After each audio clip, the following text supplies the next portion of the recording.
안녕하세요. 목소리 카페 여러분. 자, 오늘은 이제 저번 시간에 이어서 도시와 농촌의 변화 관련된 내용을 이제 좀 해볼까 합니다. 그 전에 제가 전 시간에 대한독립당 관련된 내용을 이제 좀 그 AI에게 물어봤는데요. 그 대한독립당 그 AI 답변이 좀 약간 핀트가 안 맞는 것 같아요. 그래가지고 제가 이제 어떤 분이 이제 카톡방에서 제 강의 듣고 이렇게 이제 관련 자료를 이제 주셨더라고요.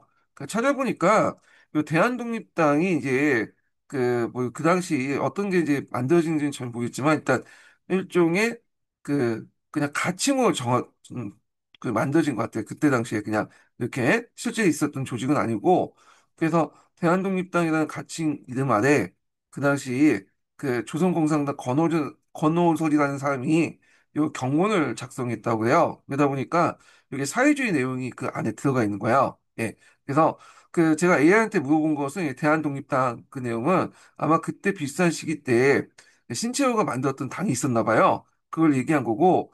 근데 이제 여기에서 저희가 감독해가지고 그 얘기를 한 거는 이제 다른 그 의미죠. 그래서 여기 이제 실제 존재했던 당보다는 그냥 60만 세 운동 때 경문을 올릴 때 그 대한독립당이라는 어떤 이제 당의 명칭을 이제 만들어가지고 올렸다. 이렇게 이제 이해를 해 주시면 되겠습니다. 그래서 제가 이제 그 올릴 때, 이게 그 관련된 사료를 이렇게 이제 복사해서 갖다 붙여야 되는데, 붙이지 않다 보니까 AI가 이제 다른 데에서 자료를 찾아가지고 제시한 것 같아요. 예. 자, 하여튼 그렇게 있고. 자, 그러면 이제, 여기, 관련된 내용들 이제 또 도시와 농촌 관련된 내용들을 교과서에서 이제 보겠습니다. 자, 몇 페이지 펴보시냐면요. 42페이지 펴보세요. 42페이지. 예. 여기 동화교과서부터 읽어볼게요. 동화교과서 42페이지 이렇게 있는데, 자, 교통과 도시의 발달하다. 그 내용 보면요. 이 내용은 예전에 제가 기출문제 분석했던 그 내용 있죠. 그 강독학 내용하고 많이 겹쳐요. 그래서 이렇게 이제 연결시켜서 보시면 될 것 같아요. 자, 일제강점기가 한반도를 X자로 이제 관통하는 철도망으로 완성했다.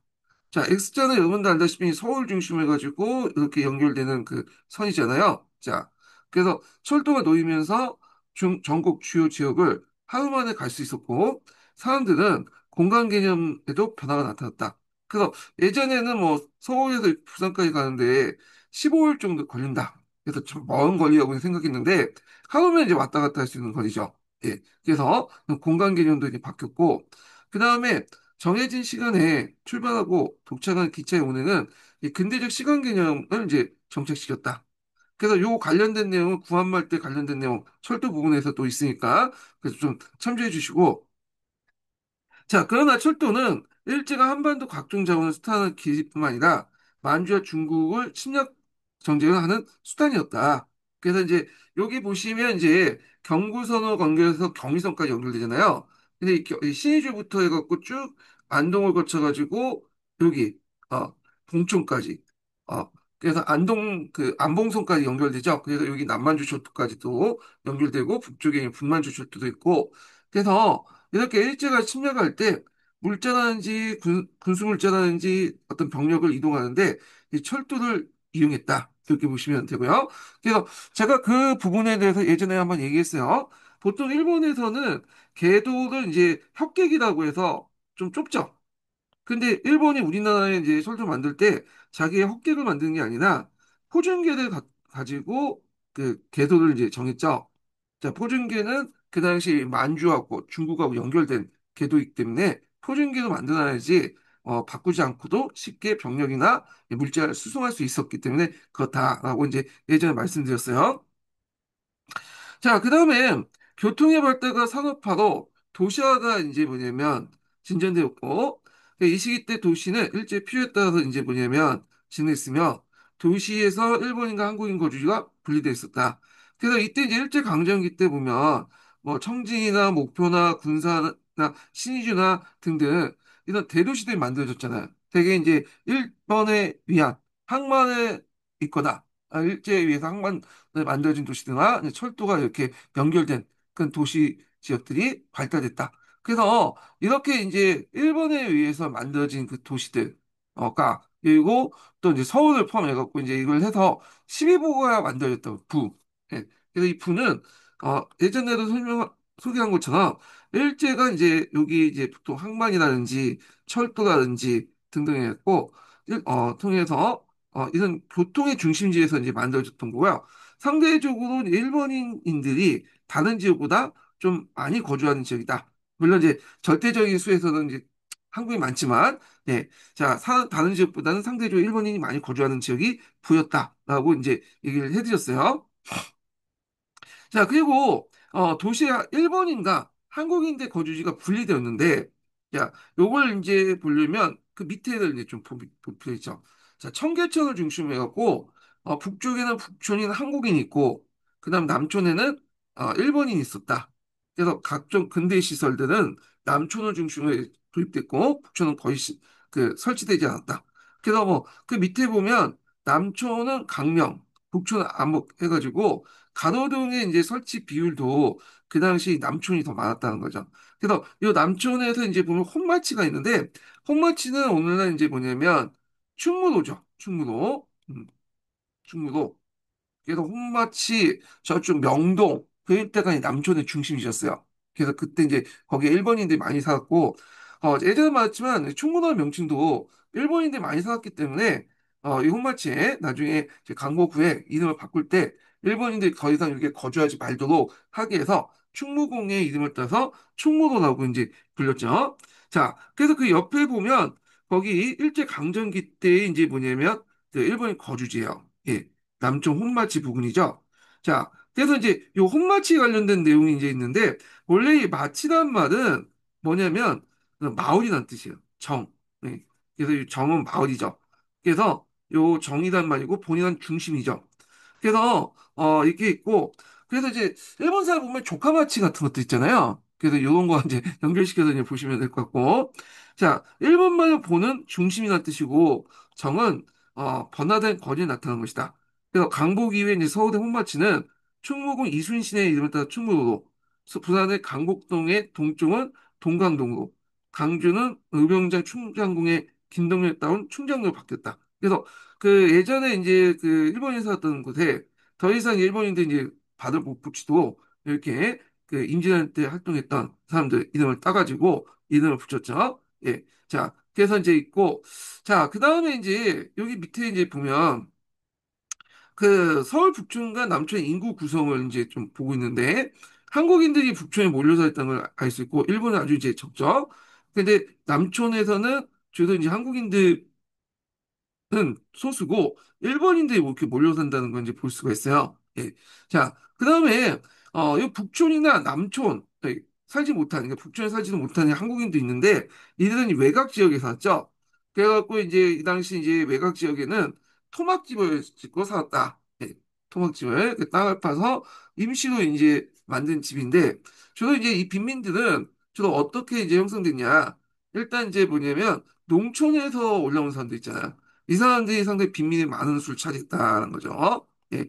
그래서 농촌에서 이제 일제강점기 때 그 토지조사 사업이나 삼리증식 계획 등을 통해서 이렇게 이제 뭐냐면 많은 이제 소작농들이 생겼고 그중에 상당수가 또 올라가 있잖아요. 그래서 이 도시로 올라가면서 이들이 토막을 짓고 빈민을 샀다. 이렇게 기억을 해두시면 되고요. 그래서 요거는 이제 뭐와 연결돼서 보시려면 그 당시 일본의 어떤 농촌 정책, 농업 정책 관련돼서 한번 연결해서 보시는 것도 좋을 것 같아요. 그래서 요 관련된 내용이 예전에 기출문제 한번 물어봤거든요. 예, 그래서 있고요. 자, 그 다음에 이제 넘어가서 농촌 사회가 변화되다 이렇게 보겠습니다. 자, 일제강점기 토지조사가 산미증식계획이 실시되면서 소수의 지주에게 토지가 집중되는 형상이 심화되었고요. 자, 일제 식민정책으로 한국으로 온 일본인들과 일본 기업이 비옥한 토지를 사들여 지주가 되었고, 자, 일부 한국인들도 일제 정책에 적극적으로 호응하면서 토지를 불려나갔다. 자, 이런 것들은 이제 뭐라고 하죠? 한국인들이 이제 이게 적극적으로 호응하면서 토지 소유를 늘어났고, 그래서 이제 일본 애들의 이제 어떤 압자가 됐다. 그런 건 식민지 지주라고 예전에 얘기했죠. 자, 그래서 요게부터 이제 농촌 상황 관련된 농민들의 몰락 관련된 내용인데 요거는 이제 도시 빈민들과 함께 연결돼 갖고 그 당시 기출문제에 나왔던 겁니다. 자, 보겠습니다. 자, 식민지하고 더불어 자본주의 상품 경제도 농촌에 본격적으로 침투했다. 철도, 도로, 해운은 한국의 자원과 농산물을 일본에 가지고 가고 일본 상품을 한국 농촌에 들어오는 통로 역할을 했다. 자, 한국 농촌은 일본 자본주의에 강하게 예속되었으며 농민들은 생활에 필요한 비용을 마련하기 위해서 자신들이 생산한 물품을 헐값 팔아야 됐다. 자, 이 과정에서 농민들의 생활이 더 어려워졌고, 자, 농민들은 높은 소작료와 세금, 고리대, 일제 식민 정치에 따른 비용 등에 시달리며 많은 농민이 경작했던 토지를 잃고 몰락했다. 자, 그래서 이제 이들은 이제 몰락 후에 소작농이나 하점이 되거나 일부는 일자를 찾아 도시로 이주했다. 그래서 이들이 도시 빈민이 돼버린 거죠. 그래서 이제 토막에 살았다. 이렇게 이제 보시면 될 것 같고. 자, 간도 등 해외로 이주하는 농민도 늘어났다. 자, 그래서 이제 이때 당시에 이제 20년대 또 30년대 들어는 소작쟁이가 많이 어, 확산되잖아요. 그러니까 이제 그 당시 일제는 소작쟁이 확산되고 농촌사를 제대로 통제를 못하고 사회주의 확산되니까 이거 안 되겠다. 그래서 이제 식민지 지배체제를 확립하기 위해서 실시한 것이 농촌진흥운동이에요. 예. 그래서 농촌진흥운동은 농촌 사회를 안정화시키고 그래서 사회주의 확산을 막고 그다음에 또 그 당시 이제 그 일본이 만주사변을 일으킨 등 그 당시 이제 대륙 침략을 했잖아요. 그러니까 우리나라 병창 기지로 만들려고 했죠. 그러니까 안정 쪽은 이제 뭐냐면 병창 기지를 만들기 위해서는 이 농촌을 안정화시킬 필요가 있었어요. 그래서 20년대까지는 주로 일제는 주로 대지주 중심의 어떤 농업 정책을 폈거든요. 근데 이제 30년대 들어오면서 방향을 바꿔가지고 농촌 사회 안정을 위해서 소작인도 이제 생각하는 그 정책을 펼쳐요. 그래서 이렇게 펼쳤던 것이 농촌진흥운동이에요. 그래서 이 농촌진흥운동 관련된 내용은 제가 예전에 한번 설명했는데 그때 잠깐 언급을 했었고 이걸 좀 약간 정리 좀 하고 넘어갈게요. 예. 자, 농촌진흥운동은 이제 좀 보면요. 요거는 이제 1932년부터 40년까지 그 일제가 펼쳤던 간제 농민운동이에요. 그 목적이 뭐냐? 자, 이거는 이제 조선 농지용 목적하고 연결되어 갖고 한번 시험에 나왔는데, 자, 일단 경제공황으로 인해서 농민의 몰락과 저항이 심했고, 사회주의 영향을 받은 농민조합 운동이 확산을 저지하기 위한 거다. 그래서 일제 대륙 침략에 따른 또 한국의 후방 기지를 안정화시키기 위한 거였다. 자, 그 내용을 보면 춘궁 퇴치. 그러니까 예전에 보릿고개가 있었잖아요. 이런 것들 퇴치시키고 자력갱생. 그다음에 그 당시 고리대 같은 것들은 이제 많았어요. 그 고리대를 퇴치시키고 고리대 예방. 그다음 부녀자들의 잉여 노동력을 이용해서 영농의 다각화와 부업을 장려했고요. 그다음에 여러 가지 이제 농업 입법 관련된 내용을 했는데 예전에 시험 문제 나왔던 것이 이제 조선 농지원 같은 것들을 반포했고요. 그다음 조속 소작 조정령 이런 것도 있고 자, 그래서 이런 여러 가지 정책들을 펼쳤다. 이렇게 보시면 될 것 같고요. 자, 그래서 여기에서 좀 눈여볼 게 이제 농업 입법 관련된 내용인데, 자, 그 중에 하나가 이제 좀 알려지진 않지만 조선 소작 조정령이라는 게 있어요. 그래서 이제 소작권을 부분적 개선함으로써 소작쟁이를 이제 체제 내로 완화시키려고 했거든요. 그래서 사법기관의 조정으로 소작쟁이를 방지하려고 했다는 거. 그 다음에 이제 예전에 한번 세 번 정도 문제 나왔던 것이 조선 농지정이죠. 그래서 조선 농지령은 예전에 한번 얘기를 했죠. 이 부분은. 그래갖고 이제 주요 내용들만 좀 파악을 해두시면 되는데 3년 한해서 소작권을 보호해주고 그러니까 이제 3년 이상은 계약하지 않죠. 예. 그 다음에 그 소작이라는 용어를 피하고 임차인이라는 용어를 쓰고 대신에 이제 또 그 반대편 지주는 임대인이라고 하죠. 임대차 계약 뭐 이렇게 이제 하죠. 자, 그 다음에 이제 이런 것들 그 임대차 계약 효력에도 소유권 이동에도 효력이 지나지 주인이 바뀌어도 3년 지켜야 된다는 거예요. 네. 그 다음에 이제 뭐 소장료 감면의 어떤 청구권 법제화, 그 다음에 이제 등등 고유의 소장료 수탈 통제 뭐 등등등이 있다. 그래서 요거 나온 내용이 나올 수 있을 것 같아요. 내용은 물어보진 않고 요게 몇 년에 실시했냐, 뭐 1934년에 실시했다. 그 정도밖에 안 나왔거든요. 근데 요게 이제 시험 문제 나올 수 있어요. 그 내용 자체를 물어볼 수 있다. 그래서 제가 이 조선 농진업 관련된 내용 여기 밑에 적어놨으니까 좀 봐주시고요. 자, 그러면 이제 내용을 다시 보겠습니다. 하지만 농촌의 어려움이 일제의 정책 때문이 아닌 농민 생활 태도라는 때문이라는 세뇌하면서 근면과 전략을 강조했다. 그러니까 이제 사회 구조적인 모순 때문에 그 농민들이 못 사는 게 아니라 농민들이 게으르고 그렇기 때문에 결국 못 쓴다라고 계속 세뇌를 시켰죠. 예, 농약만 하면 된다. 그래서 이제 이렇게 했고, 그래서 이제 이런 구조역 개혁은 외면하고 별다른 성과를 거두지 못했다. 그거조차도 이제 1940년에 중단됐다. 이렇게 이제 보시면 되겠습니다. 자, 여기 보면 이제 동양척식 주식회사가 있죠. 예. 그래서 이것도 한번 보고 나올 수 있거든요. 동양척식 주식회사도. 자, 동양척식 주식회사 관련된 내용을 이제 보겠습니다. 1908년에 한국의 식상업을 지원한다는 명목으로 그 당시 이제 동양척식 주식회사가 성립됐다. 동양척식 주식회사는 일본인의 한국 이민, 토지조사 사업, 삼미증식 계획 등 일제 한국 경제 침탈을 앞장섰으며 일제강점기 때 한국 최대의 지도가 되었다. 그리고 소련 토지를 한국인 농민들에게 소작시키고 거둔 소작료를 일제 이제 침략 전제를 지원하게 됐다. 자, 이 과정에서 소작료에 대한 부당한 대우, 고유의 소작료를 또 농민들과 갈등을 겪게 됐다. 그래서 동양척식 주식회사가 소유한 토지가 있어요. 대농장이. 거기에 이제 보면 소작료 같은 경우에는 예전에 50%를 거뒀잖아요. 그것도 고유라고 이제 막 그러는데 이때는 70%, 80% 걷고요. 소형물을. 그래서 이거는 뭐 동양척식 주식회사 그 농장뿐만 아니라 뭐 일본인 대지주들이나 한국인들 대지주들이 그 소유한 농장들도 보통 70%, 80% 걷어. 네. 그러다 보니까 1920년대 너무 이렇게 과도하게 소작물을 걷다 보니까 곳곳에서 이런 소작쟁이가 일어나게 되죠. 요거는 이제 농민운동할 때 좀 다시 얘기를 하고요. 자, 그래서 그 옆에 보면 이제 만평으로 보는 농민의 어려움 해가지고 있는데 여기 보면 이제 그 조선만의 소작쟁이 해결법 해갖고 일제 경찰이 있고 소작인하고 지주하고 막 대립하고 있으면 일제 경찰이 옆에서 지주편을 둬주는 거죠. 예. 그래서 이런 것들 볼 수 있고 그 다음에 그 밑에 이제 뭐냐면 소작인들이 이렇게 부담 뭐 여러 가지 세금도 있죠. 이런 것들 있다는 거 좀 기억을 해두시면 될 것 같고요. 자, 그 다음에 이제 넘어가서 다른 교과서 좀 보겠습니다.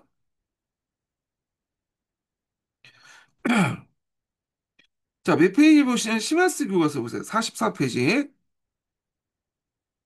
여기는 이제 농촌과 이제 도시의 변화 과정을 좀, 앞에 있는 동화보다 좀 자세히 설명을 하고 있는 것 같아요. 자, 보겠습니다. 자, 개항과 일제강점기를 거치면서 근대 도시가 발달했다. 이제 군산과 목포는 일본으로 쌀을 실어 나르는 항만을 이용되면서 성장됐고, 진해는 일본 해군 군함이 들어서면서 대표적인 군사 도시가 되었다. 근데 진해는 그 여러분 알다시피 이제 어, 창원 옆에 있는 도시잖아요. 그래갖고 거기 보면 맨날 군항제 열고 여기 벚꽃 하고 하는데 그 지역에 일본인들이 많이 살았기 때문에요. 예, 예, 진해도 제가 한 1년 살았거든요. 예전에 진해에서 초등학교도 한번 나온 적 있으니까 잠깐 스쳐간 학교였는데, 그래서 상당히 좋은 도시야, 그 도시가. 야, 그래서 하여튼 뭐 이렇게 있고, 그 다음 천진, 흥남 등 1930년대 이후에 식민지 공업화 추진으로 공장이 들어서면서 새로운 공업 도시로 성장하였다. 또한 대전이나 신의주 등 경부선과 경의선 등 철도가 개통되자 철도 교통이 요지가 되어 대도시가 성장했다. 대전은 예전에 한밭이라고 해서 조그만 이렇게 시골 동네에 불과했는데 호남선하고 여기 이제 영남선이 이렇게 마주치면서 성장했죠. 그리고 이제 신의주도 이제 원래는 그 옆에 의주가 있었잖아요. 예. 근데 여기에 이제 경의선이 연결되면서 이 신의주 그 의주 바깥에 있는 외곽 지역인 신의주가 신시가지가 만들어지면서 이렇게 대도시 성장을 했고요. 자, 반면 전주와 경주 등 정통 도시들은 식민지 지배를 위한 개발에 소외되어 발전이 더디었고요. 보통 이런 도시들은 이제 뭐라고 이제 불렸냐면 지정면이라고 했어요. 지정면. 그러니까 일반 농촌 면도 있고 도시 지역으로 형성된 면이 있었거든요. 그래서 20년대까지 지정면 분리되다가 30 넘어가면서 여기에 이제 뭐냐면 읍면 또는 줄여서 읍이라고 불렸죠. 예. 자, 그다음에 동시에 시장로가 이제 뚫리고 새로운 시가지가 형성됐다. 신장로라는 것은 이게 새로운 신자죠. 그래서 새롭게 길이란 뜻이야. 그래갖고 이제 조선시대 때부터 조금씩 불려지기 시작했는데 일제 때 이제 여기 여러 길들이 있죠. 철도와 항만을 연결시키는 과정에서 신장로가 만들어졌고 지금 우리가 이제 있는 국도 있죠. 고속도로 말고 이 국도도 그냥 일본이 일제시대 때 이렇게 깔아놓은 길이었다. 이렇게 이제 보시면 될 것 같고. 자, 일본인이 시가리를 중심으로 차지하면서 경제권을 장악했고, 경선의 청계천, 남쪽의 남촌에 주로 거주했던 일본인들은 점차 한국인이 많이 거주했던 북촌의 영역을 확대했다. 네. 그래서 이제 남촌을 중심으로 은행이나 우체국, 백화점, 극장이 들었었고, 일본인과 일부 한국인들이 누릴 수 있는 도시 소비 문화가 생겨났다. 그래서 요 백화점 관련된 내용이 다른 책에 좀 있는데, 여기 나와 있네요. 자, 이 경성에 보면 미쓰고시 미스코시 백화점인가? 여기 있는데 요것도 지금 있는 걸로 알고 있거든요. 제가 이게 지금 신세계 백화점인지 알고 있는데 지금 신세계 백화점 본점으로 지금 알고 있어요. 그래서 명동에 있죠. 이거 예전에 남촌에 있었던. 그래서 이제 요 이제 백화점도 만들어졌다. 그 다음에 이제 우리나라에서도 이제 우리나라다. 자, 북촌에서도 하신백화점이라고 해서 있어요. 한국인이 세운. 그래서 근데 이제 남촌은 백화점 세네 개 있고 저 북촌은 한 개 정도 있었다고 이제 알려져 있거든요. 자, 그 다음에 농토를 이제 잃거나 농촌에서 그 살아갈 수 없게 된 사람들은 이웃한 도시나 경성을 몰려들게 되고 이들은 행령살이를 하거나 도시의 빈민이 되며 변두에 토막지를 지어서 거주했다. 이렇게 이제 보시면 되고 행령살이라는 건 뭐냐면 지금은 이제 뭐 없어졌지만 예전에는 이제 저 주인집 밑에 그 조그만 방을 얻어가서 살아가는 사람도 있었어요. 이게 이제 행령살이라고 하죠. 요즘에 뭐 그 필리핀 그 사람들이 이제 뭐 싱가포르나 그런데 이제 홍콩 같은 데 가갖고 거기 거주할 때 조그만 그 방, 아파트 안에 방을 얻어가지고 이제 사는 거. 이거 행정사 이런 식으로 해서 거기에 보무 역할도 하고 그러잖아요. 예, 하여튼 뭐 그런 게 있었다. 자, 그 다음에 농촌의 변화와 한국인의 삶을 보겠습니다. 자, 한국의 농촌 사회는 큰 변화를 겪었다. 이제 조선총독부가 시민 지배의 홀수를 명목으로 정부의 군과 면통일을 통폐합하여 정통적인 지역구분이 재편되었고, 그래서 앞에서 제가 이제 1910년대에 대규모 이제 뭐냐면 행정구역 개편 관련된 내용 제가 얘기를 했죠. 그래서 1910년대 행정구역 개편 관련된 내용이 예전에 한 두 번 정도 나왔기 때문에 요거 좀 정리해 두시고요. 그러니까 지방행정단위를 면이 됐고, 아까 면을 중심으로 해서 이제 행정구역이 재편됐다죠. 면이 되면서 군을 중심으로 했던 이제 정통사회가 질서가 흔들렸다. 예. 그래서 면을 중심으로 했다. 그래서 이때 이제 면장을 이제 임명했는데, 보통 군수까지는 이제 일본인들이 주 임명이야. 예. 근데 이 면장 같은 경우에는 대부분 한국인들이죠. 지역 말단으로 삼아야 되기 때문에 소통을 돼야 될 거 아니야. 그래서 대개 보면 이제 일제강점기 때 면장 정도 했다. 그건 거의 99.9%가 친일파였다. 이렇게 이제 보시면 되겠습니다. 그리고 여기에서는 안 나왔지만 그 면 밑에 또 뭐가 있죠? 니가 있죠. 니. 니는 이제 마오이잖아요. 근데 여기까지 이제 일본이 그 국가 권력이 미치기 어렵기 때문에 종전에 항약 조직 있죠. 요 항약 조직을 악용했죠. 그래서 이 항역을 이용해갖고 어떤 지배 말단을 삼으려고 했다. 이렇게 이제 보시면 될 것 같고요. 자, 그 다음에 한편 그 사람들은 장시에서 물건을 사고 팔며 정보를 교환하고 순회국단 등 다양한 볼거리를 접하였다. 자, 이러한 장시는 농촌사회 변화와 농민의 새로운 수요 증가로 점차 증가됐고요. 그래서 사람들은 정기적으로 모였던 장시는 3.1운동 때 저항이 분출된 장소가 되기도 했다. 그래서 이제 요 3.1운동 때 보면 그 당시 시골 장터에서 만세운동을 했잖아요. 유관순 누나도 그렇게 했고, 그래서 왜 장시가 그 당시 많은 사람들이 많이 모이는 공간이 되었는가에 대한 어떤 배경이 이렇게 나와 있죠. 요거. 그래서 여기는 시마스 교과서에 이제 있는 내용 같아요. 그런 것들. 그래서 이제 이런 것도 좀 기억을 해두시고, 그 다음에 순회공단은 왜 했냐면, 당연히 사람들이 많이 오니까, 요 극단도 있고, 지금은 없지만 예전에 뭐 서커스하고 막 그랬거든요. 예. 그리고 이제 마케팅도 있어요. 이렇게 사람이 많이 몰려야지 또 장사꾼들이 또 와가지고 또 물건도 팔고 그러잖아요. 그래서, 장사, 그 분들이 돈을 모아가지고 순회극단을 또 모셔가지고 또 이제 했던 것도 있어요. 예, 그래서 그때 뭐 차력 쇼도 보여주고 그다음에 뭐 그 여러 가지 서커스도 보여주고 그랬죠. 자, 그다음에 이제 조선총독부가 토지조사사업과 산미증식계획이 시행되면서 그 당시 이제 농촌의 토지는 일반의 토지회사나 소수의 지주에게 집중되었고 그 결과 자장농이 줄어들고 소장농들이 이제 점차 늘어났다. 농민 중에 일부는 1번 만주, 연해주 등지에 이주하면서 하자문이 되거나 되어 생활을 이어가는 경우도 있었고 농촌의 마을, 노동조직 등은 지주율 소작지의 강화, 상포화폐 경제의 침투로 상당 부분 해치되었다. 이렇게 했고요. 자, 거기 밑에 이제 뭐냐면 또 여기 아, 경성의 미스코시 백화점과 토막지의 모습이다. 같은 시대 한반도에 서로 다른 생활 모습이 나타난 이유가 무엇인가? 그러면서 이제 여기 화살표 표시를 해갖고 예문이 있죠. 그래서 이제 좀 보겠습니다.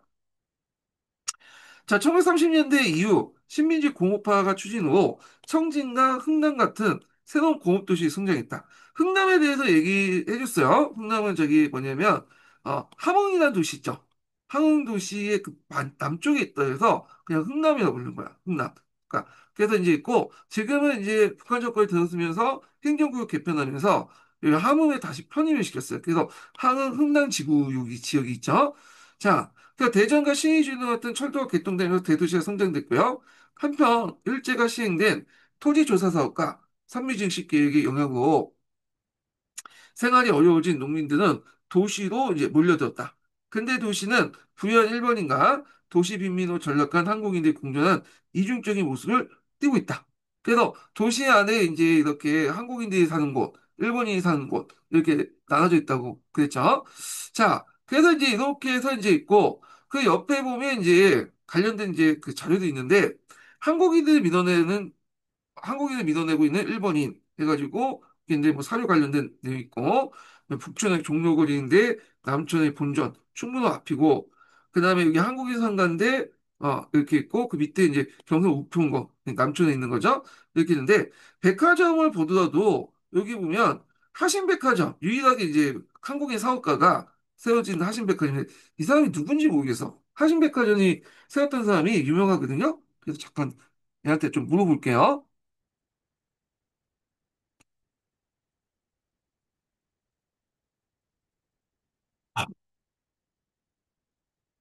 하신백화점에 대해서 좀 알려줘. 아신백화점은 서울에 있는 백화점이에요. 다양한 브랜드와 상품을 취급하고 있으며 특히 패션, 화장품, 그래서 얘가 잠못 일제강점기 때 하신백화점에 대해서 알려줘. 일제강점기에는 화신백화점이라는 백화점이 있었어요. 한국 최초의 근대식 백화점으로 당시 사람들에게 큰 인기를 끌었답니다. 지금의 종로타워 자리에 있었는데 안타깝게도 지금은 사라지고 없어요. 누가 세웠는데? 화신백화점은 박흥식이라는 분이 세웠어요. 그는 일제강점기 시대의 기업인이었는데 화신백화점을 통해 큰 성공을 거두었답니다. 자, 여기 박근식이 세웠다고 하더라고요. 예. 자, 하여튼, 하신백화점 있고, 나머지는 다 이제 일본인 백화점이죠. 예. 자, 그래서 이제 있고, 그 밑에 보면 이제 도시 빈민들과 농민의 삶 해가지고 이렇게 있는데, 여기 보면 이제, 여기 소설책에 있는 도시 빈민들, 그러니까 여기 토막집 관련된 내용, 그다음 하전민 관련된 내용 있죠. 그래서 이제 있고, 그 밑에 잠깐 읽어보겠습니다. 청계천 남촌, 남촌에 거주했던 일본인은 한국이 많이 거주했던 북촌의 영향을 확대했으며 남촌을 중심으로 은행이나 우체국, 백화점, 극장들이 들어섰다. 예. 그 다음에 이제 그 밑에 이제 자료 2번 관련된 내용 있죠. 그래서 농토를 잃거나 농촌에서 살아갈 수 없게 된 사람들은 도시나 경성 등으로 몰려들었고 이들은 도시 빈민이 되어 변두리에 토막집을 지어서 거주하였다. 뭐 이렇게 있습니다. 자, 그럼 이제 넘어가서 다시 여기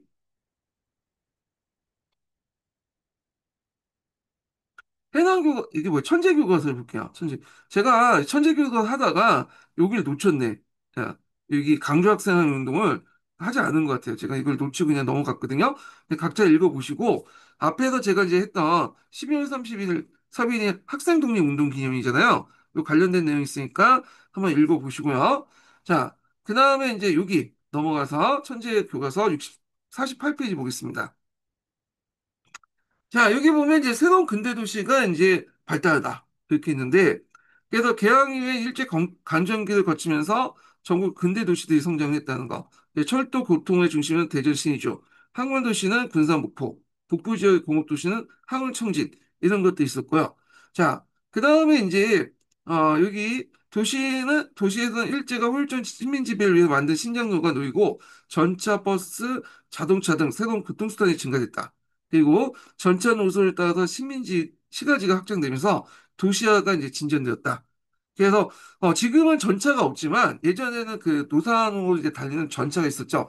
이게 1970년인가 그때 없어진 걸로 알고 있어요. 자, 하여튼 도시에서는 전신과 전화가 보급되었고 콘크리트와 석조로 된 건물이 증가됐으며 번화한 상점거리와 백화점이 들어서기도 했다. 자, 그러나 이제 이렇게 발달한 도시 문화는 일본인들과 일부 한국인들만 누릴 수 있는 특권이었고요. 그때 이제 한편 여러 도시에는 한국인과 일본이 주된 거주지가 구분되었고, 서울에서는 청계천에 따라서 어, 한국인권이 북촌과 일본인은 남촌으로 나눠졌다. 그 옆에 보면 이제 여기 근대 도시의 여러 가지 모습들 들어가 있죠. 뭐 인력공군도 있고, 뭐 가난한 조선인도 있고 이렇게 있고. 그 다음에 이제 철도에 관련된 내용이 있어요. 여기 한번 읽어볼게요. 자, 일제강점기 철도는 사람과 물자의 이동을 편리하게 한 주요 교통수단이었지만 일제는 항구의 물자를 수탈하고 대륙으로 침략 전쟁을 확대하는 데 철도를 사용했다. 그러나 이제 한국인들에게 철도는 일제의 저항 수단이다. 문화 전파의 수단이었다. 그러니까 이제 우리가 이 철도를 침략의 수단으로만 생각을 하고 있는데 저항의 수단으로서 이제 또 새롭게 접근을 하고 있죠. 그래서 저항의 수단은 이제 본 게 뭐냐면 고종 장례식 때 이제 뭐냐면 이걸 듣고 만세지가 퍼져가 나가는데 이게 철도가 큰 역할을 했다는 거죠. 고종에 참가했던 사람들이 어 고종 장례식에 참가한 사람들이 철도 모아가지고 철도에 타고 올라와서 그 만세시에 참가한 다음에 그 열기를 또 철도에 타고 자기 고향으로 확대시켜 나갔다. 이렇게 이제 보시면 되겠습니다. 자, 그래서 요 관련된 내용이 철도와 만세운동 관련된 내용이 있거든요. 한번 읽어볼게요. 자, 3일 만세운동은 사람들이 모이기 쉬운 철도역을 중심으로 일어났다. 서울과 경기권에서는 남대문역, 수원역, 노량진역, 친숙한역이죠. 영등포역 등에서, 지방에서는 대전역, 평양역, 신의주역 등지에서 사람들이 많이 모였다. 현재 이제 서울역전 그 우체국 앞에는 당시 만세운동을 기념하는 남대문 역전 학생당 3일 만세 시위단은 시위진하는 표시지석을 있다. 네, 이렇게 있고요. 그래서 철도를 통해서 확대됐고 또 철도를 통해서 이제 이렇게 철도역을 중심해서 시위가 확산됐다. 이렇게 이제 보시면 되겠습니다. 예. 그 다음에 이제 똘똘의 또 긍정적인 이제 모습이 또 뭐냐면 생활에서도 보이는데 문화 전파의 수단이죠. 그래서 요즘에 이제 애들이 좋아하는 수학여행 있잖아요. 수학여행. 최근에 좀 수학여행 안 간다고 하더라고요. 자, 하여튼 이 수학여행이 이제 했던 것은 철도가 만들어지고 나서 했다. 그래서 이제 요 내용이 있거든요. 그래서 철도역이 들어선 곳에서는 새로운 도시가 생겨났고 또한 기찻길에 따라서 여행하는 철도 관광과 수학여행도 활발히 이루어졌다. 자, 그래서 수학여행 떠난 학생들은 만주까지 놓인 철도를 타고 압록강까지 건너 이게 평택까지 갔다. 이게 봉천이거든요. 대단한. 그 예전에는 그 남북 지금 우리가 이제 이게 휴전선을 그어줬기 때문에 지금 우리가 섬이잖아요. 지금 실제로. 근데 예전 일제 강점기 때는 이게 철도가 저쪽 이게 만주하고 중국 철도까지 연결되다 보니까 이 철도를 통해서 그 뭐냐면 이런 그 만주 지역, 봉천 지역까지 가고 이제 수학여행을 왔다 갔다 했나 봐요. 예. 만약에 통일되면 잘하면 우리가 이제 철도를 타고 저 북경해역으로 갈 수도 있고 아니면 이제 시베리아 철도에 꼭 블라디보스토크에서 모스크바까지 갈 수 있고 예. 그렇게 수학여행을 갈 수 있을 것 같은데 자, 하여튼 뭐 그때 당시에는 그랬다. 이렇게 이제 보시면 될 것 같고요. 자, 그다음에 그 뒤에 넘어가면 도시 빈민과 농민이 어려운 삶이 산다. 이렇게 했는데 이렇게 볼게요. 자, 여기 보면 두 번째 줄부터 볼게요. 도시 외곽에서는 농촌을 떠나 일자리를 찾아온 사람들이 모여 빈민촌이 형성됐고, 이들은 땅을 파거나 나뭇가지, 가마니 등을 이용해 토막을 짓고 살아 토막민을 불렸다. 토막민 같은 도시 빈민들은 주로 나풀발이라든지 지게꾼, 인력공 같은 노동직을 종사하면서 힘든 삶을 살았다. 자, 그 다음에 이제 그 밑에 보면 이제 농업정책 관련된 내용 있죠. 그래서 1910년대 토지조사서가 1920년대 실시된 삼미직식계획 등 수탈적 농업정책으로 인해서 대다수 한국인들의 농민들이 토지를 잃고 높은 소장료와 각종 세금 및 빚더미에 시달리게 되었고요. 그래서 그 당시에 이제 소장료가 여기 보시면 최고 7에서 9할까지야. 그러니까 우리가 50% 정도의 소장밖에 예전에 받았잖아요. 더 높아. 그 당시에는. 자, 이를 견디지 못해서 이제 농민들은 산속의 하전민이 되거나 도시의 토막민이 되었다. 또 해외로 이주됐다. 그래서 일본이나 만주, 연해주조 이렇게 했고 하전민 관련된 이렇게 내용이 있죠. 자, 그 다음에 이제 오일장 같은 농촌의 장시는 그 당시 새로운 문물을 접할 수 있는 주요 장소였고요. 사람들은 장시에서 물건을 사고 팔며 정보를 교환했을 뿐만 아니라 극단 같은 공연이나 열람을 관람하는데 다양한 이제 오락관을 제시했고요. 그 다음에 여기 이제 3.1운동에서 이제 이런 배경 아래 3.1운동이 일어날 수 있었다. 이렇게 이제 보시면 될 것 같고. 그래서 이렇게 물어볼 수도 있겠죠. 그래서 3.1운동 당시에 농촌의 장시에서 만사시위를 일어났던 배경을 쓰시오. 경제적 배경을 쓰시오. 물어볼 수 있잖아요. 예, 이런 거 쓰시면 될 것 같아. 그래서 이 농촌의 장시와 관련된 설명은 15년 개정이 없는데 22년 개정에 들어갔어. 뭐 생활사 측면에서 이제 여기 들어간 것 같긴 해요. 예. 그래서 이제 이런 것들 좀 보시면 될 것 같고요.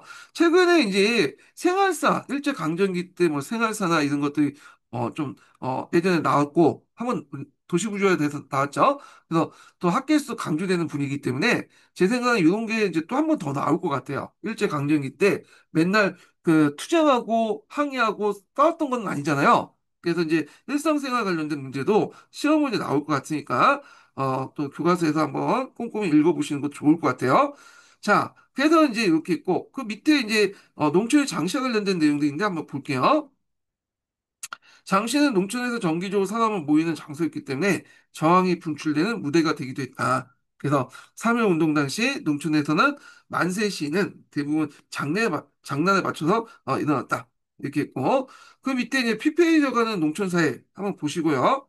자, 그 다음에 이제 넘어가서 여기 보면 일제강점기 경성 여행인데 자, 일제강점기 때 서울을 뭐라고 불렀냐면 경성이라고 불렸어요. 이게 공식적인 칭호예요. 예.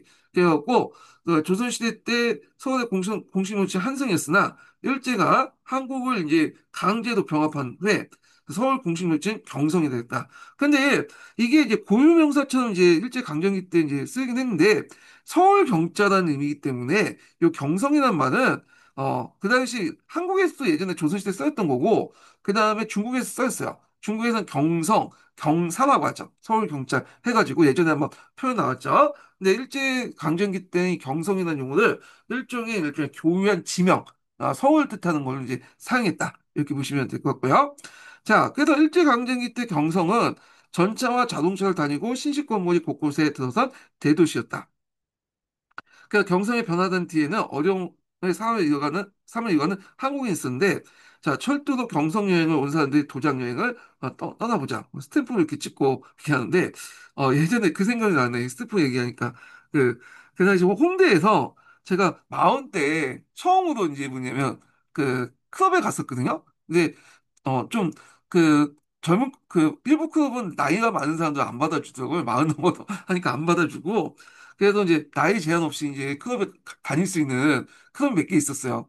근데 이제 이런 클럽들이 서로 이제 연합을 해갖고 뭐냐면 한 번 이제 A 클럽 들어가면 B 클럽에 들어가고 C 클럽에 들어가고 같이 들어갈 수 있도록 패키지로 이렇게 상품을 만들었나 봐요. 그래가지고 이제 A 클럽에 들어가면 거기에서 도장 하나 찍어주고 손목에 그리고 그걸 보여주면 또 B 클럽에 들어가고 그랬던 기억이 나. 하여튼 이 스탬프 투어가 이제 했다 이렇게 보시면 되고 발상은 좋은 것 같아요. 이런 내용들 한번 쭉 보시면 될 것 같고요. 예. 그래서 여기 백화점 있죠? 조지아 백화점, 미스코시 백화점 이런 것도 있고 여기 북촌에 앞에서 박근식이라는 사람이 설립한 한신백화점 있어. 한신백화점. 예. 요게 이제 유일하게 우리나라 이제 백화점이죠. 우리나라 사람이 만든.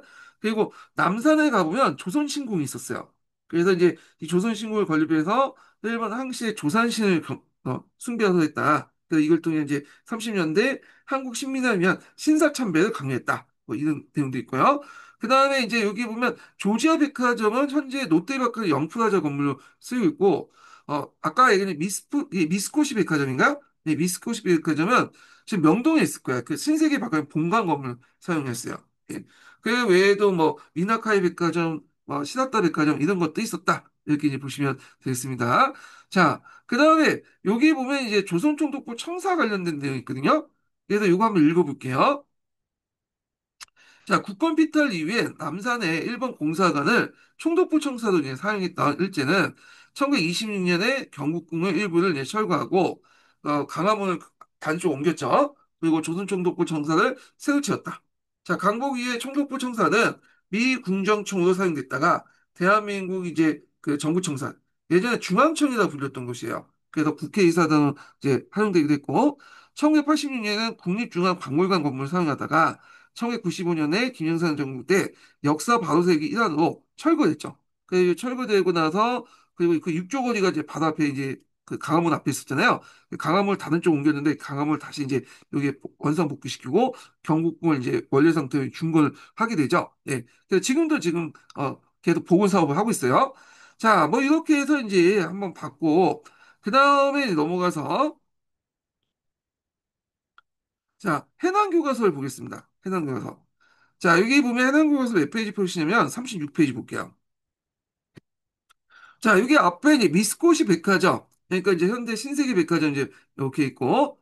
자, 그 다음에 농촌사회 변화 관련된 내용 있죠. 그래서 일제는 한국의 새로운 제도와 문물을 도입하면서, 어, 일본인이 우호하고 한국이 열등한 식민청 통치를 정당화시켰다. 그 말도 안 되는 거지. 자기들이 만든 것도 아니죠, 솔직히 말해서. 그 서양 걸 배워서 먼저 배웠다는 것 뿐인데, 그걸 근거를 갖고 이제 일본이 우월하고 한국이 열등하다. 그런 이제 그 내세웠던 거죠.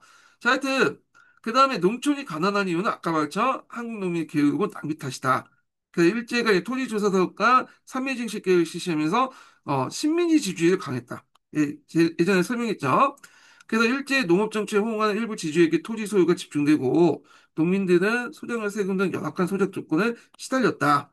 그래서 이제 이런 생존의 위협을 받은 농민들은 소작인회나 농민조합이 이제 만들어져 정했고요. 그래서 소작인회나 농민조합들이 이제 하나하나 이제 만들어지면서 이들이 또 힘을 합쳐서 이제 뭐냐면 조직을 또 만들죠. 합치고 해서. 그래서 나중에 보면 여러 이제 농민조합들 상위 조직인 그런 이제 뭐야 조선 농민 총동맹 같은 이제 조직들이 만들어지게 돼요. 예, 요거는 나중에 이제 농민운동할 때 좀 얘기하고요. 자, 그 다음에 이제, 이들은 이제 지주행포에 맞서 수량을 낮추고 안정적인 경제권을 확보하기 투쟁을 했다. 그렇지만 이제 농민 중에는 고리대금업자의 고리대금자에게 부족한 돈을 빌리기도 하고 생존을 위해 도시나 해외로 이주하는 경우가 있었다. 자, 그 다음에 농산물 가격이 지속적으로 하락되고 대공황이 이제 발생되니까, 그 당시 농촌 경제가 더욱 심각해졌는데, 그 앞에서 얘기한 것처럼 이제 농촌진흥운동이나 조선농지정을 통해서 노동 강화와 근검제도를 선정하고 농촌 경제를 안정시키려 했다.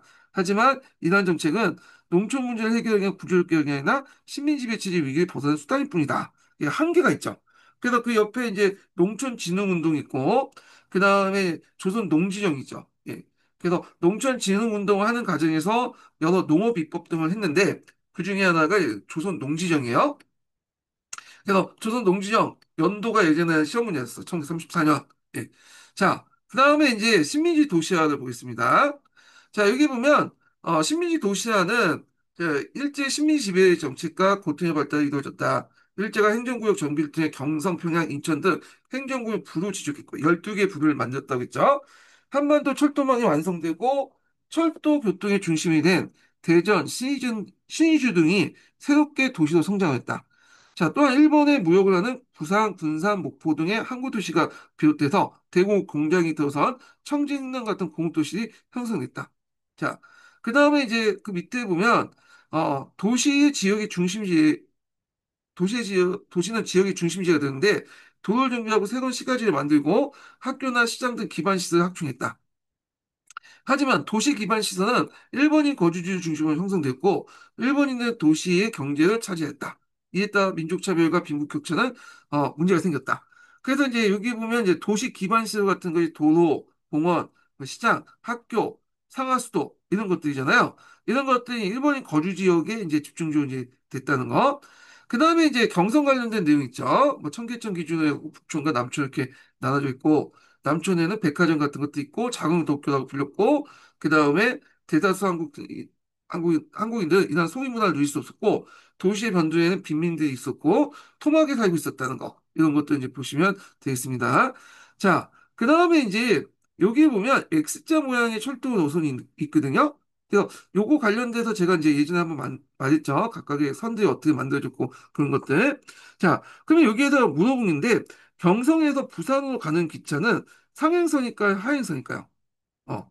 요거 이제 우리는 이제 부산에서 그 서울까지 오는 상행선이 나오고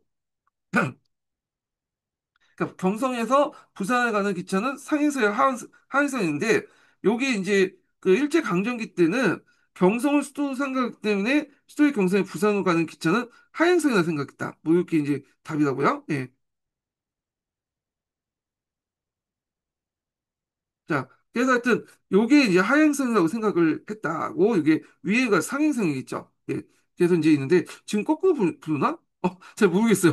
이게 이제 문제가 왜 문제를 냈지? 경성에서 부산으로 가는 기차는 상행성이니까 하행성이니까. 아, 그러니까 이제 그 한국인들 경성을 수도로 했기 때문에 그 당시 부산 내려가는 기차 하행성이고 부산에서 올라가는 건 상행성이다. 이렇게 이제 했다는 거죠. 예. 근데 이건 뭐 지금도 그렇지 않나요? 예, 좀 그렇고 중요한 건 아닌 것 같아요. 자, 여기 보면 이제 경성의 빛과 그림자 해서 북촌이 있고 그다음 남촌이 있죠. 그래서 여기 생활상이 있고 여기 뭐 지도도 이제 깨끗하게 그려줬고 자, 그다음 토막민들 이제 관련된 내용이 있고요. 예, 한 3만 명 정도 이제 늘어났다 이렇게 있고 자, 그다음에 이제 그 당시에 또 근대 문물을 받은 사람들이 이제 근대식 옷장, 양장 같은 거 있죠. 양복 같은 거 입고 생활을 했어요. 그래서 이들을 뭐라고 불렀냐면 모동걸, 모동부이라고 이제 얘기했거든요. 그래서 이제 모든 걸과 모든 보이는 근대적 생활 양식을 받아들이고 즐기는 세대로 지칭했다. 그래서 이제 이들의 패션과 생활 방식은 구세대의 갈등을 빚으면서 못된 것, 못된 부위로 부르게 됐다. 예. 그래서 다들 처음 들어봤어요, 이거는요. 예. 자, 이 모든 것하고 모든 부위 관련된 내용은, 그 뒤에 교과서에 있어요. 그 다른 교과서도. 예. 그래서 생활 풍습 관련된 내용 할 때 또 이제 보기도 하고요. 제 생각에 생활 풍습 같은 것도 나올 것 같아. 그래서 그 뭐냐면 꼼꼼히 읽어주시는 것도 좋을 것 같습니다. 이 부분은. 자, 그 다음에 이제 넘어가서요. 다시 이제, 뭘로 보냐면, 농민운동, 노동운동을 이제 좀 볼게요. 여성운동 있고, 잠깐만요.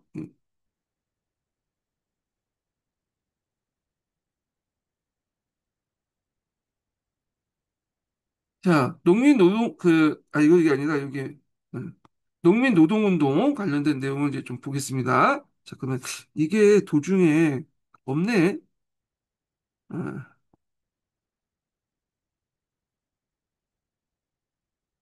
이 내용이, 생활양식 관련된 내용이 뒤에 있나? 이거 나중에 좀 읽어봐야겠다. 네. 하여튼 그렇고. 자, 그 농민운동과 노동운동 관련된 내용들을 이제 좀 보겠습니다. 자, 농민운동, 노동운동 시험 문제 나왔죠? 그래서 농민운동은 한 세 번 정도 나온 것 같고요. 네, 노동운동은 이제 예전에 원산 노동 총파업인가? 그거 나왔죠. 그래서 이제 있는데 대개 보면 흐름은 비슷하게 움직여요. 노동운동하고. 자, 그러면 이제 먼저 볼 게 농민운동인데요. 이 농민운동은 이제 중요하기 때문에 요걸 좀 자세히 이제 좀 설명하고 나서 교과서 한번 읽어보기도 하겠습니다. 예, 좀 개관 좀 하고 읽어볼게요.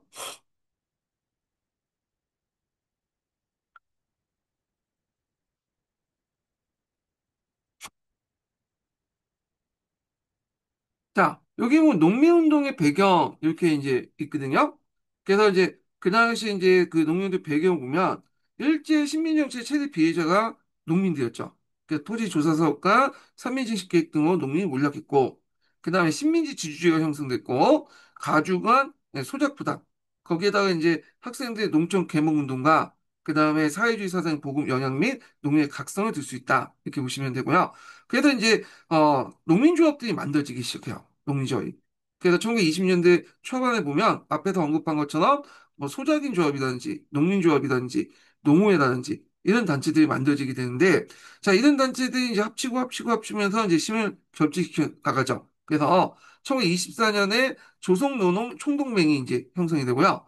나중에 이제 이 1927년에 들어가서 조선농민 총동맹으로 나가죠. 조선총농민 그 노동 총동맹하고 이게 분화돼 나간다. 이렇게 보시면 되겠습니다.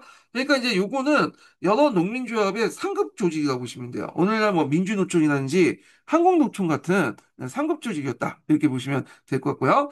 자, 요거 하기 전에 제가 어 그걸 이제 첫 번째 인증번호 알려드릴게요. 첫 번째 인증번호는 66번입니다. 첫 번째 인증번호 66번이에요.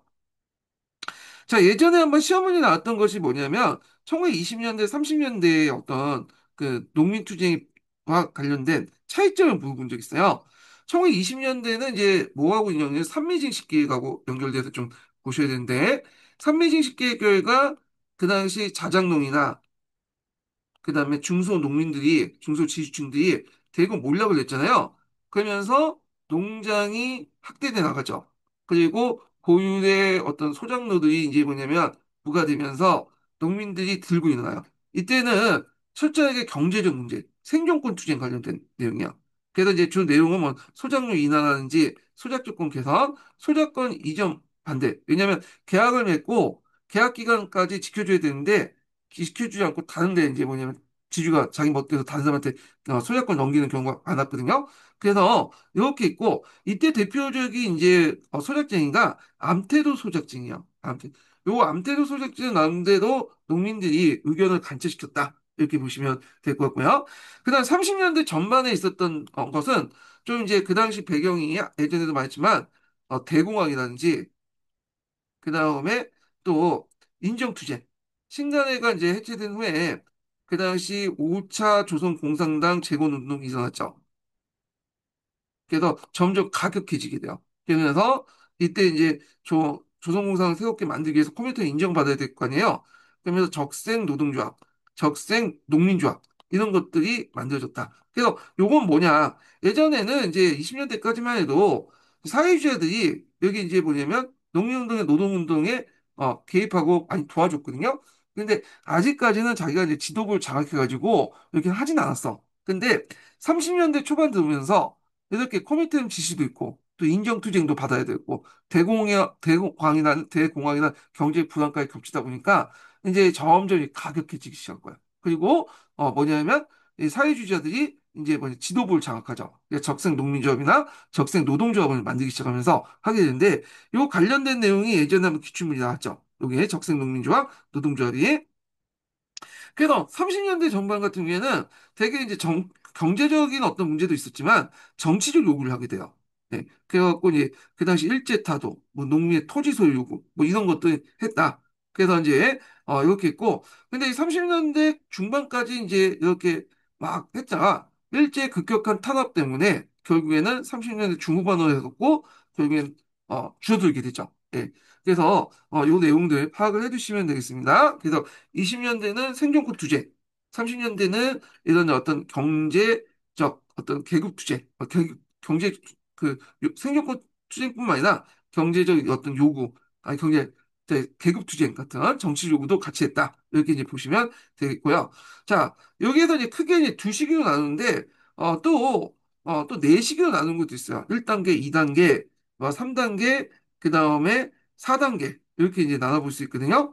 근데 이제 뭐 이거는 각자 보시면 될 것 같고 여기에서 이제 좀 눈여볼 게 뭐냐면 대표적인 이제 뭐냐면 그 소작쟁이가 20년대는 암태동 소작쟁이가 있고요. 그 다음에 30년대 들어가면 여기 아까쯤에 좀 하다가 좀 아는데 불임흥업 소작쟁이가 있어요. 이게 불임흥업이라는 농장이 있었는데 거기에서 소작쟁이를 한 게 있어요. 이게 이제 있는데 이건 실패했죠. 예. 그래서 이 내용도 이제 파악을 해주시면 되겠습니다. 예. 그래서 그렇게 했고 이게 불임흥업 농장이거든요. 자, 그래서 이 자세한 내용은 여기 뒤에 있으니까 한번 쫙 읽어보시면 될 것 같아요. 예, 이런 것들이 있다는 거. 자, 그래서 표에서 볼 수 있듯이 여기 상위진식 계획 때 한번 확인 넣었다가 그 다음에 아까 사회주의자들이 이제 개입되면서 적성농민 조합이 만들어지면서 또 이렇게 한번 또 올라갔다가 그래서 이렇게 있고 30년 중반 이후 후반 때는 완전히 감소되죠. 그래서 이제 조직이 노출되면서 탄압받으면서 이제는 지하도 스며들었다. 이렇게 보시면 되겠습니다. 자, 그래서 이렇게 해서 한번 이제 전반적 흐름을 봤고요. 그러면 이제 구체적인 내용을 이제 좀 보겠습니다. 자, 여기 보면 농민운동의 전개되다 이렇게 볼게요. 자, 토지조사 사업과 삼미증식 계획으로 농민들이 몰락하면서 소작농이 크게 늘었다. 자, 이에 지주의 권한이 강화되고 소작농의 입지가 약화되었다. 그래서 이제 1년 단위로 소작 계약을 갱신하면서 소작지가 이제 약화됐고요. 심지어는 계약을 맺는 안에서 자기가 마음에 안 들면 지주가 뭐냐면 다른 사람한테 넘겨버리죠. 계약을 일방적으로 파기해버리고. 그래서 소작농은 대부분 50% 넘는 이제 소작농을 내야 했으며 지주가 내야 할 토지세, 수의조합 비용을 대신 부담하기도 했다. 자, 이에 농민들은 소작인 조합을 중심으로 농민운동을 펼쳤고 또한 사회주의 학생으로 다양한 농민단체가 결성됐다. 자, 20년대, 30년대 내용 있습니다. 20년대에는 이제 생존권 투쟁을 했죠. 주로 경제적인 투쟁을 하는 건데, 자, 1920년대 농민들에겐 소작권 보장, 그 다음에 소작용 인하, 토지세 지주 부담 등을 이제 요구했다. 원래 지세는 땅을 갖고 있는 사람이 이제 부담을 하게 돼 있어요. 근데 지주가 소작인데 전가했죠. 근데 이건 뭐 일제강점기뿐만 아니라 정근대 시대 때 뭐 한국사나 뭐 한국이나 중국에 다 마찬가지야. 지주들이 자신이 지세를 안 내고 농민들이 지대 안에 정갈시켜 버리잖아요. 자, 그리고 그 당시에 이제 소장료가 얼마였냐? 아까 말한 것처럼 70에서 80%였어요. 예. 그래서 이제 이렇게 있는데, 자, 그래서 이제 이렇게 있고, 이거 한번 읽어볼게요. 1920년대 일제가 쌀값을 낮게 유지하려고 하면서 지주의 수익 감소했고, 이 지주는 이제 소장료를 높여서 이걸 메꾸려고 했죠. 그래서 70에서 80%의 소장료를 징수했다. 자, 특히 이제 1923년에 전라도 암태도에서 일어난 암태도 소작쟁이에서 소작인들이 지주와 일본 경찰의 탄압에 맞서 소작을 낮춘 성과를 거뒀다. 그래서 이건 나름대로 성공한 소작쟁이야. 근데 이 암태도 소작쟁이에서 성공할 수 있었던 게 뭐냐면 지주가 그 일본인 지주가 아니라 한국인 그 지주였기 때문에 또 성공한 배경도 있을 것 같아. 그래서 그 옆에 그 유명한 이제 암태도 소작쟁이 있거든요. 한번 읽어볼게요. 수확량의 70% 이상의 소작농에 반발한 어, 암태 소작인 대가 소작농을 40% 이끌 요구했다. 지주가 이제 소작인의 요구를 거부했고 이후 경찰 등의 탄압에 소작인에는 단식으로 정했다. 결국에는 암태 소작인회와 지주가 소작농을 40% 내기로 합의했다. 그래서 요거 물어볼 수 있죠. 요거 사건 관련된 내용 해놓고 이거 뭐냐? 암태도 소작쟁이 이렇게 쓰시면 돼요. 유명한 거니까 좀 기억을 해주시면 될 것 같고요. 자, 거기에 이제 소작권 관련된 내용이 있는데 한번 읽어볼게요.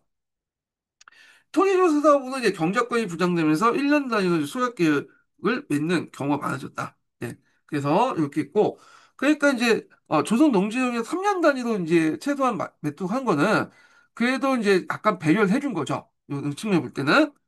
자, 그 다음에 이제 1920년대 중반 후에 농민운동은 더욱 발전했는데 농민의식이 높아지고 자작농인 가입이 늘면서 소작인 조합 등 일반 농민까지 포함한 농민조합 개편됐다. 그래서 소작인뿐만 아니라 자작농도 이렇게 들어가 있는 거죠. 그래서 1927년 전국적인 농민 운동단체인 조선농민총동맹이 결성됐다는 거. 원래는 1924년에 조선노농총동맹이었는데 여기 이제 노동총동맹과 농민총동맹이 1927년에 분해돼 나간 거죠. 분화돼 나간 거고. 자, 그래서 이런 상급단체가 만들어지면서 농민운동의 규모와 조직이 한층 발전되었다. 이렇게 보시면 되겠습니다. 자, 30년대 들어오면서 이제 앞에 신간화가 해체되고, 그리고 이제, 대공황이 일어나고, 그 코미테는 지시들 등등 해가지고, 사회주의자들이 이제 본격적으로 이제 농민운동에 가입하고, 그 다음에 사회주의사들이 지도부까지 장악하죠. 이걸 적색 농민조합, 또는 혁명적 농민조합이라고 또 얘기하죠. 1930년대 농민운동은 사회주의 세력과 연계하여 비합법적인 조직인 혁명적 농민조합을 중심으로 펼쳤다. 그래서 이때 이제 그 12월 태제 영향으로 공산주의자들이 비합법 운동을 전환하고 농민, 노동자들 조직하고 적극적으로 이제 활발해졌는데 자, 이 시기 때 농민운동은 생존권 투쟁뿐만 아니라 반제국적 항일운동의 모습들, 정치적 성격을 띠고 있다는 거죠. 그래서 1930년대 중반에는 일제 강공서를 습격하기도 했고, 그 다음에 그냥 중일전쟁 이후에 일제 탄압으로 그 소작쟁이가 크게 줄었다. 그래서 30년대, 35년을 기점으로 해갖고 확 줄죠. 이렇게. 그래서 여기 보면 이제 그때 일어났던 이제 소작쟁이 중에 불이농장, 불이흥업농장이라고 또 해요. 그래서 31년에 평안도 불이농장에 일어난 쟁의에서 일본의 경찰에 맞서서 무력을 저항했는데 이건 실패했죠. 그래서 불이농장이 실패했던 이유가 여러 가지 이유가 있겠지만 그것도 있어요. 요거는 불이농장, 불이흥업 같은 경우에는 그 당시에 이제 그 일본인 지주가 이제 했던 곳이기 때문에 그런 것도 있어요. 예. 자, 그 다음에 이제 그 밑에 보면 생각하기 문제 중에 암태도 소재증에 관련된 이제 배경이 나오거든요. 그래서 여기 좀 보겠습니다. 이 암태도가 어디 있는지는 잘 모르겠는데 이게 물어봐야 되겠다. 암태도가 어디 있는지. 일단 어딘지 알아야지 이제 충청도에 있는 충청도에 있는 섬 맞나요? 예.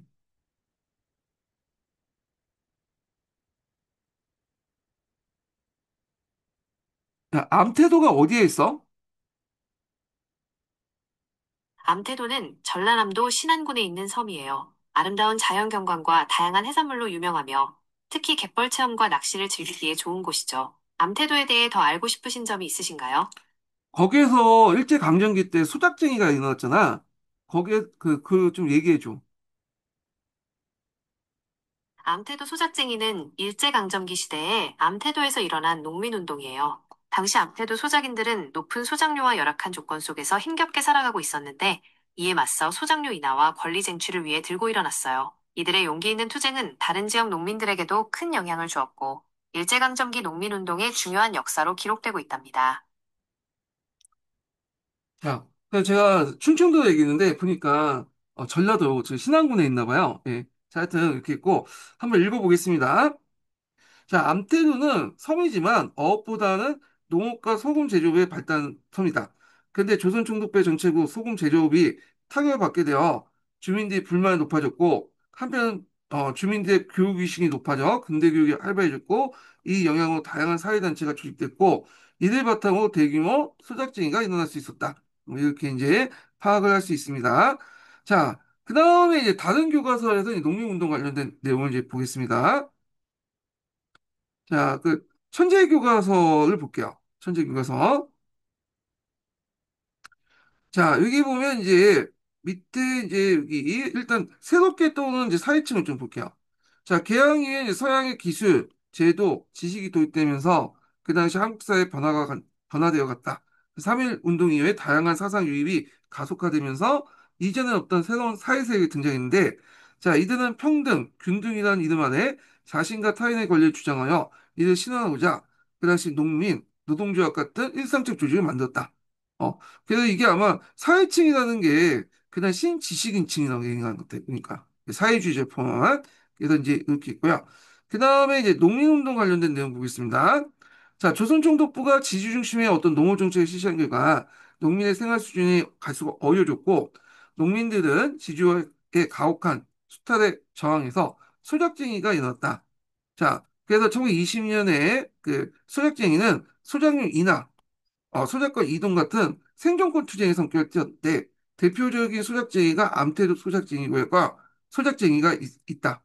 그리고 1920년대 중후반 쌀가루 폭락하고 지주들의 세금 부담이 늘어나면서 지주들은 소작물을 올리거나 여러 부담을 소작료에게 떠넘겼다. 그래서 이때 소작료가 거의 뭐 7, 80% 정도 됐다고 그러죠. 예. 그래서 이제 이런 내용도 있는데 여기 아마 이제 쌀가루 폭락한 거는 앞에서 말한 것처럼 일제 총독부가 쌀값을 이제 뭐냐면 상한선을 정해놓고 그 이상을 올리지 못하도록 쌀값을 통제했기 때문에요. 왜냐면 쌀값이 올라가면 민심이 안 좋잖아요. 그리고 이제 삼일 증식 계획 때 많은 쌀을 이제 가지고 가서 일본에 가져가야 되는데 높은 쌀값은 이제 뭐냐면 부담이 되죠. 그러다 보니까 쌀값을 통제를 했기 때문에 지주들이 그 뭐냐면 손해본 그 쌀값을 뭐냐면 소작로에 이제 전가해갖고 벌충하려고 했다. 이렇게 보시면 되겠습니다. 자, 이에 농민들의 소작쟁이가 급증하고 조선총독부는 소작쟁이에 대한 탄압이 강화되었다. 동시에 농민들 해오고자 지주와 분쟁이 있을 때 소작인들의 간청의 조정을 요청할 수도 조선 소작 조정령을 내걸었다. 그래서 요 조선 소작 조정령은 이제 그 앞에서 제가 잠깐 얘기할 때 여기 있거든요. 그래서 1923년에 만들어진 거예요. 조속 소작 조정론. 그래서 소작 조건을 부분적으로 개선함으로써 소작쟁이를 체진에 완화했고요. 사법기관이 아까 이제 조정으로 소작쟁이를 방지하려고 했다. 그래서 이제 소작쟁이 일어나기 전에 양쪽의 의견을 듣고 소작률 조정을 하려고 했다. 1933년에 만들어진 게 그 법령이에요. 자, 계속 읽어보겠습니다. 자, 이에 따라 소작쟁이가 줄어들었으나 조정이 지주에게 유리하게 이루어져 농민들의 처지가 개선되지 않았다. 이렇게 했고요. 자, 그 밑에 조선 소작 조정령이라는 게 있어요. 예. 그래서 이제 여기 내용을 좀 보면 자, 1930년대 사회주의 운동의 영향으로 농민운동이 점차 혁명적으로 변해가자 일제는 농민운동을 탄압하는 한편 농민들을 해외에서 사회주의 확산을 방지하기 위해서 만든 법이다. 이렇게 그래서 조선 소작 조정령, 조선 농지령만 이제 알고 있는데 요것도 있었어요. 조선 소작 조정령 같은 것도 있으니까 암기해 두시고요. 자, 그 다음에 이제 넘어가서요. 그 천재교육 관련된 내용을 보겠습니다. 이게 좀 약간 뒤에 있거든요. 예, 이게 농민대 소작쟁이를 익히다 이렇게 보겠습니다. 자, 1920년대 사회주의 확산되면서 의식이 성장한 농민들이 식민지 주제와도 생존이 어려워지자 소작농 인하 같은 주장을 하면서 쟁의를 일으켜 그 지주와 대립했고요. 그때 이제 대표적인 소작쟁이는 이 암태도 그 소작쟁이라는 거 있고 그 다음에 이제 여기 보면 이때 이제 암태 소작쟁이 승리는 전국 농민들 자극했다. 뭐 영향까지 있고요. 그 다음에 조선 노농 총동맹이 있다가 분리돼서 조선 농민 총동맹을 이제 만들어졌고 그 다음에 대공황의 영향으로 농민 생활이 더 어려지냐? 일본 일제 탄압 강화되었다. 이제 30년대 농민운동이 더 격화되었고 이때 이제 농민운동은 사회주의와 전개됐는데 이때 이제 식민통치의 저항과 항일투쟁이 이어졌다. 그래서 이제 요렇게 이제 소작적이 격화되니까 조선 소작 조정령, 그다음 농촌 진흥운동 이런 것들 했지만 근본적인 해결책은 되지 못했다. 이렇게 이제 보시면 되겠습니다. 자, 그다음 해남 교과서를 좀 보죠. 해남 교과서. 자, 여기 보면 소작쟁이가 일어나다 보겠습니다. 자, 여기 보면 이제 다른 교과서 달리 여기는 친절하게 그림까지 이제 지도까지 이제 다 그려주셨어요. 그래서 구리농장 소작쟁이, 그래서 암태도 소작쟁이, 제가 충청도 잘못 알고 있는 전라도 신안군에 있습니다. 예, 그런 거 있고 여기 단천 농민운동 이런 것도 있거든요. 예, 자, 그래서 이제 내용을 볼게요. 일제강점기의 식민지 지주제 아래서 수탈에서 시달렸던 농민은 그 당시 농촌의 상황을 개선하고 생존권을 지키기 위해서 소작쟁이를 전개했고요. 네, 농민은 소작종의 이달을 요구하면서 지세 및 각종 부대 비용을 규정대로 지주가 부담하고 요구했다. 왜 우리한테 이제 지세 같은 것들을 이제 하냐? 또 시설비도 너네들이 내야 되는 땅이 갖고 있는데 우리한테 부담하냐? 그렇게 했던 거죠. 자, 그 1923년에 그 전라도 암태도에서 그 당시 암태도 소작쟁이가 일어났고, 자, 이들은 여기 다른 내용이 없는 내용 여기 있죠? 사활 수당률 주장하면서 1년의 거친 끝에 소장료 인하를 성공 거뒀다. 그 40% 인하했다는 거죠. 그리고 이제 1927년에는 조선농민 총동맹이 결성됐다. 이렇게 이제 보시면 되겠습니다. 자, 그래서 이제 있고, 그 다음에, 자, 그 밑에 5번을 이제 좀 같이 읽어볼게요. 이게 노동농민운동 같이 이제 있는 건데, 1930년대 들어오면서 일제가 농민 노동운동의 탄압이 강화되자 농민과 노동자들은 사회주의 사상을 바탕으로 혁명적 농민조합과 혁명적 노동조합을 만들었다. 자, 요거 예전에 시험문에 나왔죠. 얘들 혁명적 농민조합, 혁명적 노동조합 쓰는 내용이 나왔잖아요. 사료 주어지고 이게 기입형으로 이렇게 나왔던 문제예요. 그래서 혁명적 농민조합은 이제 적색 농민조합, 그다음에 혁명적 노동조합은 적색 노동조합. 이렇게 이제 보시면 되겠죠.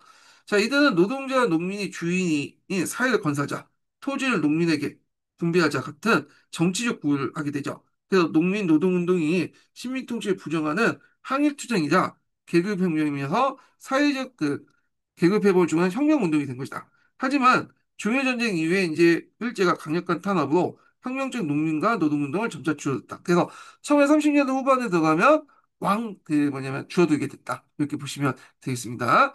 자, 그래서 여기 좀 나중에 노동운동 관련된 내용을 좀 하겠지만 농민운동과 노동운동의 방향, 요구 조건들이 비슷비슷해요. 예. 초창기 때는 생존권 투쟁을 하다가 30년대 들어 사회주의자들이 이제 본격적으로 개입되면서 이때부터는 이제 뭐 민족 해방이라든지 계급 투쟁이라든지 정치적인 어떤 목소리를 내기 시작했다. 이렇게 이제 같이 기억을 해 두시면 되겠습니다. 예. 자, 그래서 이제 이렇게 해서 농민운동을 이제 봤고요. 그 다음에 이제 노동운동을 볼게요. 노동운동. 자, 노동운동은 예전에 뭐가 나왔냐면 원산 총파업 투쟁이 있었어요. 요거 예전에 시험 문제 나왔죠. 예. 그래서 이제 있는데 농민운동이나 노동운동이나 진행 방법은 비슷비슷해요. 대동소이해.